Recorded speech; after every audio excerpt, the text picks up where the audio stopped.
Hello students. तो आज हम बात करेंगे थर्मोडायनेमिक्स के एक ऐसे टॉपिक के बारे में जो कि बहुत ज़्यादा मोस्ट इम्पोर्टेंट है और खासकर jam, CSIR net, TIFR, gate, जेस्ट इन सब एग्जामों के लिए। अगर इन सब एग्जाम में जिनमें भी थर्मोडायनेमिक्स सब्जेक्ट है और आप बिना मैक्सवेल रिलेशन पढ़े हुए जा रहे हो तो 90% चांस है कि आपसे क्वेश्चन नहीं होगा, क्योंकि इन सब एग्जाम्स के अंदर डायरेक्टली या इनडायरेक्टली इस टॉपिक से क्वेश्चन जरूर आता है। तो ये मोस्ट इंपॉर्टेंट टॉपिक हो जाता है और इस टॉपिक के अंदर बच्चों को इक्वेशन याद रखने के अंदर या वो इक्वेशन कैसे बनती है उनको बनाने में काफ़ी प्रॉब्लम्स आती है। तो उन्हीं प्रॉब्लम का सॉल्यूशन करने के लिए मैं आपको एक बहुत ही मेरे हिसाब से सबसे आसान तरीके से समझाने की कोशिश करूंगा।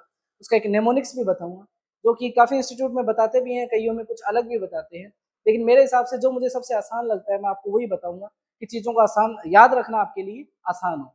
तो चलिए शुरू करते हैं। इसके लिए सबसे पहले आपको एक बॉक्स बनाना है, ठीक है, और फिर शुरू करना है GPHSUVFT। ऐसे तो याद नहीं होगा, मुश्किल लग रहा है, लेकिन आपको एक लाइन याद करनी पड़ेगी। वो जो नेमोनिक्स है वो ये है कि good physicist have studied under very fine teachers. ठीक है, good physicist have studied under very fine teachers. तो यहां से आपको ये याद हो जाएगा। तो गुड से जी, यहां से फिजिसिस्ट से कैपिटल पी, और हैव से एच, स्टडीड से एस, अंडर से यू, वेरी से वी, फाइन से एफ और टीचर से टी। ठीक है, ये सब वो थर्मोडायनेमिक्स वेरिएबल हैं जो कि हमें पता होना चाहिए, जो कि मैंने यहाँ पे लिखे। इससे आपका रिलेशन बनाना आसान होगा। इन सब का मीनिंग भी आई होप आप सबको पता होगा, फिर भी हम जान लेते हैं। ये होता है गिब्स फंक्शन, ये होता है प्रेशर, एच से enthalpy, S for entropy, you for internal energy, कई बार इसको हम टोटल एनर्जी भी बोल देते हैं, वो डिपेंड करता है हम किस कॉन्टेक्स्ट में बात कर रहे हैं। वी से volume, F for free energy और टी फॉर हम सबका फेवरेट टेम्परेचर। ठीक है, तो यहाँ से चीजें आसान रखना आपके लिए आसान होगा। एक बार ये याद कर लिया तो फिर बाकी चीजें काफी आसान हो जाएगी। अब कुछ और चीजें हैं जो कि हमें ध्यान रखनी है, जो कि हमें मैक्सवेल रिलेशन बनाने के अंदर काफी हेल्प करेंगी। जैसे कि हमें ये कॉर्नर वाली वेरिएबल्स को देखना है। कॉर्नर पे वी, टी, एस और पी है, वॉल्यूम, टेम्परेचर, एंट्रोपी और प्रेशर है। हमें पता है डी डब्ल्यू इक्वल्स टू क्या होता है, P into D V, work done P into D V होता है। तो वर्क डन की जो यूनिट होती है वो एनर्जी की यूनिट होती है। यानी कि मैं बोल सकता हूँ कि पी और वी, प्रेशर और वॉल्यूम मल्टीप्लाई होकर किसकी यूनिट बना रहे हैं, एनर्जी की यूनिट बना रहे हैं। सिमिलरली तो यहाँ देखो पी और वी मल्टीप्लाई होकर एनर्जी की यूनिट बनाएंगे। सिमिलरली अगर कहीं एस डी टी या टी डी एस आपको दिख जाए तो ये भी किसकी यूनिट बना रहे हैं, एनर्जी की यूनिट बना रहे हैं। तो हमें ये भी याद रखना है क्योंकि ये इसी के साथ कॉम्बिनेशन होगा जो कि आगे हम लिखने वाले हैं। और एक और याद रखना है कि आगे जब भी हम रिलेशन बनाएंगे तो ये नेमोनिक्स है, हमें याद रखने का तरीका है, बाकी कोई रूल नहीं है। कि जो वॉल्यूम और टेम्परेचर ये अपर कॉर्नर है और ये एंट्रोपी और प्रेशर ये है लोअर कॉर्नर। तो अपर कॉर्नर के वेरिएबल का जब हम डेरिवेटिव आगे करेंगे तो उसके साथ नेगेटिव साइन लगाएंगे, और लोअर कॉर्नर के वेरिएबल का जब हम डेरिवेटिव आगे करेंगे तो उसके साथ हम पॉजिटिव साइन ही रखेंगे। ये बस हमें याद रखना है। यानी कि जहां मैं डीवी लिखूंगा वहां माइनस आएगा, जहां मैं dt लिखूंगा वहां माइनस आएगा, जहां मैं ds लिखूंगा वहां प्लस आएगा, और जहां मैं dp लिखूंगा वहां भी क्या आएगा, प्लस आएगा। ठीक है, अगर ये सब हमें याद है तो अब हम आगे प्रोसीड कर सकते हैं। ठीक है, तो देखते हैं हम कि हम ये कैसे बना सकते हैं आगे मैक्सवेल इक्वेशन और मैक्सवेल रिलेशन। तो देखिए, उसके लिए जैसे मैं f से शुरू करता हूं, तो f देखो, f किसके बीच में, v और t के बीच में है, तो df। ठीक है, तो अब ये अपर कॉर्नर जिन वेरिएबल्स के बीच में है उनका डेरिवेटिव होगा, ऐसे याद रखना। dv इसका वेरिएबल होगा, लेकिन मेरे को एनर्जी की यूनिट बनानी है क्योंकि ये देखो फ्री एनर्जी, ये एनर्जी है ना, तो इसके इक्वल एनर्जी ही टर्म्स आएंगे। तो एनर्जी की यूनिट बनानी है, अगर मैं dv करूं तो उसको मल्टीप्लाई किससे करना पड़ेगा, p से। ठीक है, और dv आएगा तो क्या आएगा माइनस, तो माइनस p dv। ठीक है, सिमिलरली यहाँ t का भी डेरिवेटिव होगा, t का डेरिवेटिव अपर कॉर्नर तो क्या आएगा नेगेटिव, तो माइनस s dt। और अगर total number of particle n है और इसका केमिकल पोटेंशियल म्यू है तो इसके साथ हम ये भी लिख सकते हैं plus mu into D N, ये सब में कॉमन आएगा। ठीक है, ये भी मिलकर किसकी यूनिट बना रहा है, एनर्जी की, इसलिए ऐसा लिखा गया। सिमिलरली अगर मैं dg लिखूं तो देखो dg इन दोनों के बीच में आ रहा है, तो ये अपर कॉर्नर और ये है लोअर कॉर्नर, इसका मतलब क्या हुआ, इसका डेरिवेटिव लिखूंगा तो पॉजिटिव आएगा और इसका डेरिवेटिव लिखूंगा तो क्या आएगा, नेगेटिव आएगा। ठीक है, तो क्योंकि इन दोनों कॉर्नर के बीच आ रहा है तो इन्हीं का डेरिवेटिव करेंगे, हमें ऐसे ही याद रखना है। तो इसका डेरिवेटिव तो इसके साथ मल्टीप्लाई किसको करूंगा, एंट्रोपी को, यानी कि माइनस एस dt। इसका डेरिवेटिव पॉजिटिव और इसके साथ मल्टीप्लाई किसका करूंगा, v का, यानी कि प्लस v dp और प्लस म्यू dn इसके साथ भी आएगा। आई होप आप समझ रहे होंगे। इसके बाद में dh, तो अब ध्यान से देखो d जो h है एंथैल्पी है वो किन दो वेरिएबल के बीच में आ रहा है, s और p, और ये लोअर कॉर्नर पे है।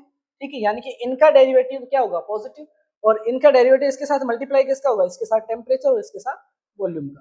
ठीक है, तो मैं लिखूंगा TdS प्लस में प्लस VdP और प्लस म्यू dN। आसान है। सिमिलरली अगर मेरे को du भी लिखना है तो आप ध्यान से देखो du किन दोनों के बीच में है, इन दोनों के बीच में, ये अपर कॉर्नर और ये लोअर कॉर्नर। तो अपर कॉर्नर का क्या होगा, डेरिवेटिव और उसके साथ क्या आएगा, नेगेटिव आएगा। लोअर कॉर्नर का क्या होगा, डेरिवेटिव और उसके साथ क्या आएगा, पॉजिटिव आएगा। तो इसका डेरिवेटिव और मल्टीप्लाई किससे होगा, p से, तो minus p dv plus t ds और प्लस म्यू dn। तो ये हमारे पास इन चारों फंक्शन की इक्वेशन बन गई। ठीक है, इन चारों फंक्शन की क्या बन गई, इक्वेशन बन गई। अब इससे अगर हमें मैक्सवेल रिलेशन बनाना है तो वो भी बहुत आसान है। ठीक है, उसके लिए हमें एक और छोटी सी बात ध्यान में रखनी है। वो छोटी सी बात क्या है कि जो f g h और u, ये जो चारों फंक्शन है ये सब क्या है, स्टेट फंक्शन है।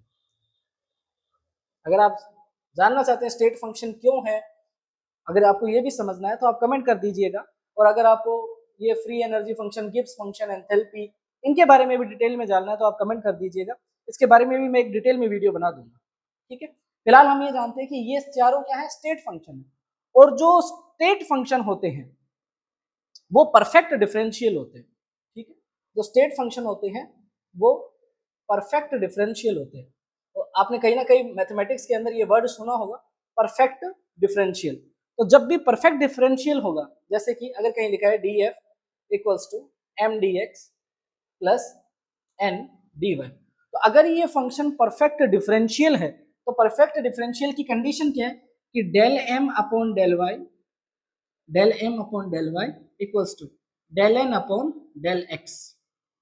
ठीक है, और हमें पता है पार्शियल डेरिवेटिव है, तो जब यानी कि पार्शियल डेरिवेटिव का मतलब क्या होगा, y वेरिएबल है तो x क्या होगा, कांस्टेंट, और x वेरिएबल है तो y क्या होगा, कांस्टेंट। तो पार्शियल डेरिवेटिव का यही तो मतलब होता है। ठीक है, तो अगर परफेक्ट डिफरेंशियल कोई फंक्शन है तो वो इस कंडीशन को सेटिस्फाई करेगा।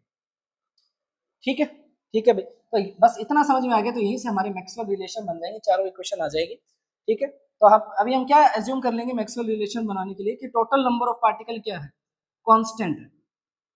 अगर total number of particle constant है तो dn क्या हो जाएगा, जीरो हो जाएगा, यानी कि ये चारों क्या हो गए, जीरो। ठीक है, ये सब क्या हो गए, जीरो। क्यों, क्योंकि हमने क्या माना है, टोटल नंबर ऑफ पार्टिकल क्या है, कांस्टेंट है। ठीक है, तो फिर मैक्सवेल रिलेशन कैसे बनाएं, अगर ये परफेक्ट डिफरेंशियल है, ये सब परफेक्ट डिफरेंशियल है, तो मैक्सवेल रिलेशन कैसे बनाएंगे, ध्यान से देखो।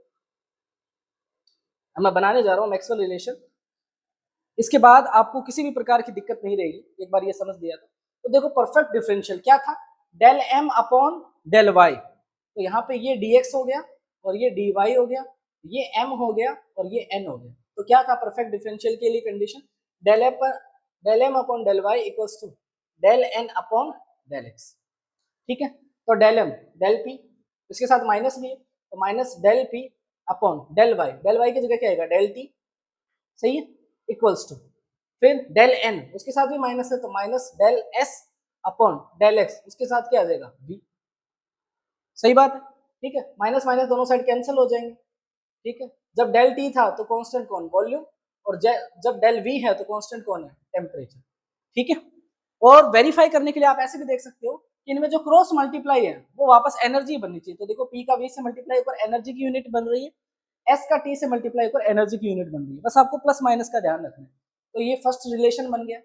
इसी तरह अगर मेरे को सेकंड रिलेशन बनाना है तो del M upon del Y यानी कि minus del S upon del P, ठीक है, और del N upon del X यानी कि del V upon del T, ठीक है। तो जब P वेरिएबल है तो टेम्परेचर कांस्टेंट, जब T वेरिएबल है तो प्रेशर कांस्टेंट, ठीक है। इसमें माइनस आएगा और वापस अगर आपको चेक करना है, वेरीफाई करना है कि आपने सही किया है कि नहीं, तो देखो S का T से मल्टीप्लाई होकर एनर्जी की यूनिट बन रही है, P का V से मल्टीप्लाई होकर एनर्जी की यूनिट बन रही है। अगर इसका उल्टा होगा तो गलत होगा, फिर मैं del T upon del V नहीं लिख सकता, ठीक है, यानी कि कुछ गड़बड़ हुई है। तो आप ऐसे करके आप वेरीफाई भी कर सकते हो। अगर थर्ड रिलेशन बनाना है तो ये M ये N, तो del M upon del X, तो del M upon del X यानी कि del T upon del P equals to del N upon del Y यानी कि del V upon del S, ठीक है। तो देखो P वेरिएबल तो कौन कांस्टेंट होगा, S, और S वेरिएबल तो कौन कांस्टेंट होगा, P। वेरीफाई करना तो अगेन देखो T का S से मल्टीप्लाई हो रहा है, P का V से मल्टीप्लाई हो रहा है। तीन रिलेशन बन गए। चौथा relation del M upon del Y यानी कि minus del P upon del S equals to del N यानी कि del T upon del X यानी कि डेल V। अगेन वही S वेरिएबल तो V कांस्टेंट, V वेरिएबल तो S कांस्टेंट, और वो भी देख लो S T से मल्टीप्लाई हो रहा है और P V से मल्टीप्लाई हो रहा है, यानी कि जो किया वो बिल्कुल सही है। तो ये वो चारों रिलेशन है जो हमें अगर आप चाहो तो याद रख सकते हो, ठीक है, लेकिन वो प्लस माइनस की प्रॉब्लम होगी, लेकिन वो भी नहीं होगी। मैं आपको सिंपल बता दूंगा। बस आपको क्या याद रखना है, एक तो क्रॉस मल्टीप्लाई होकर वापस एनर्जी की यूनिट बननी चाहिए, ठीक है। प्लस माइनस के लिए आप याद रखना है तो ध्यान से देखो प्लस कहाँ कहाँ आ रहा है, इसमें और इसमें प्लस आ रहा है। कब आ रहा है, देखो ऊपर क्या है PS और नीचे क्या है TV, इसमें ऊपर क्या है TV और नीचे क्या है PS, ठीक है। आपको ऐसे नहीं देखना, आपको ये देखना है कि जब एक साइड में चाहे ऊपर हो या नीचे हो, फिलहाल हम ऊपर के लिए देखें, जब ऊपर में दोनों सेम कॉर्नर की वैल्यू, देखो P और S लोअर कॉर्नर की वैल्यू है, और यहाँ देखो T और V ये अपर कॉर्नर की वैल्यू है। जब दोनों सेम कॉर्नर की वैल्यू ऊपर ऊपर या नीचे नीचे आ जाए, ठीक है, तो पॉजिटिव आएगा दोनों में, सही है। जब दोनों सेम कॉर्नर की वैल्यू या तो ऊपर आए सेम एक साथ या सेम नीचे आए, ठीक है, एक ही बात है। और नीचे देखो तो देखो TV, तो TV अपर कॉर्नर की वैल्यू है, और यहाँ देखो PS, तो PS लोअर कॉर्नर की वैल्यू। मतलब ऐसा नहीं कि यहाँ P आ जाए और यहाँ T आ जाए, फिर नहीं होगा, फिर माइनस आएगा, ठीक है। जब सेम कॉर्नर की वैल्यू आएगी तो प्लस आएगा। तो देखो यहाँ देखो S और V आ रहा है, तो S देखो लोअर कॉर्नर और V अपर कॉर्नर, तो नेगेटिव आएगा, ठीक है। और यहाँ कौन आ रहा है, यहाँ P और T आ रहा है, तो P देखो लोअर कॉर्नर और T देखो अपर कॉर्नर, ठीक है, तब क्या आएगा, नेगेटिव आएगा, है ना। तो ऐसे करके आप चारों रिलेशन याद रख सकते हो, और वो सही है कि नहीं तो क्रॉस मल्टीप्लाई करके देख सकते हो। प्लस माइनस के लिए आपको यहाँ पे क्या याद रखना है कि दोनों सेम कॉर्नर से है कि नहीं है। अगर सेम कॉर्नर से नहीं है तो नेगेटिव आ जाएगा, और दोनों सेम कॉर्नर से है तो पॉजिटिव आ जाएगा। फिर और आगे इक्वेशन सही लिखी है कि नहीं तो क्रॉस मल्टीप्लाई करके देख लो, एनर्जी की यूनिट बन रही है तो सही है, एनर्जी की यूनिट नहीं बन रही है तो गलत है। तो ये वो टॉपिक है जो हर जगह काम में आएगा, क्योंकि आगे जो इससे आने वाले टॉपिक है जो मैं आपको बताऊंगा उनमें ये टॉपिक जरूर काम आए, कहीं ना कहीं इक्वेशन काम में आने लग जाएगी, ठीक है। तो कई बार ये डायरेक्ट रिलेशन भी पूछ लेते हैं, आपने बहुत से एग्जाम में देखा होगा डायरेक्ट रिलेशन पूछा है कि बताइए इनमें से कौन सा सही रिलेशन। तो अगर आपको कुछ भी याद भी नहीं है, जो मैंने ट्रिक बताई है उससे भी याद रखोगे तो आप इमीडिएटली सोल्व कर सकते हो, ये इतना याद भी नहीं रखोगे। लेकिन कई बार यहाँ से भी क्वेश्चन आ जाता है, बोल देता है कि ये कॉन्स्टेंट हो तो बताओ क्या इक्वेशन होगी, फ्री एनर्जी कॉन्स्टेंट है, वॉल्यूम कॉन्स्टेंट है, तो फ्री एनर्जी की इक्वेशन क्या बनेगी, ऐसे करके। तो आपको याद कुछ नहीं करना है, बस एक ही निमोनिक्स याद करना है, सारी चीजें आपके लिए आसान हो जाएगी। आई होप आपको वीडियो पसंद आया, आपको टॉपिक भी समझ में आया। अगर समझ में आया हो तो वीडियो को लाइक कर दीजिए, चैनल को सब्सक्राइब कर दीजिए, और अपने फ्रेंड्स के साथ ज़्यादा से ज़्यादा शेयर कीजिए, जिससे कि मुझे मोटिवेशन मिले और मैं और आगे आपको ऐसे ही आसान या मुश्किल टॉपिक्स पे आसान आसान ट्रिक्स से वीडियो बनाकर आपको दे सकूं। Okay, thank you.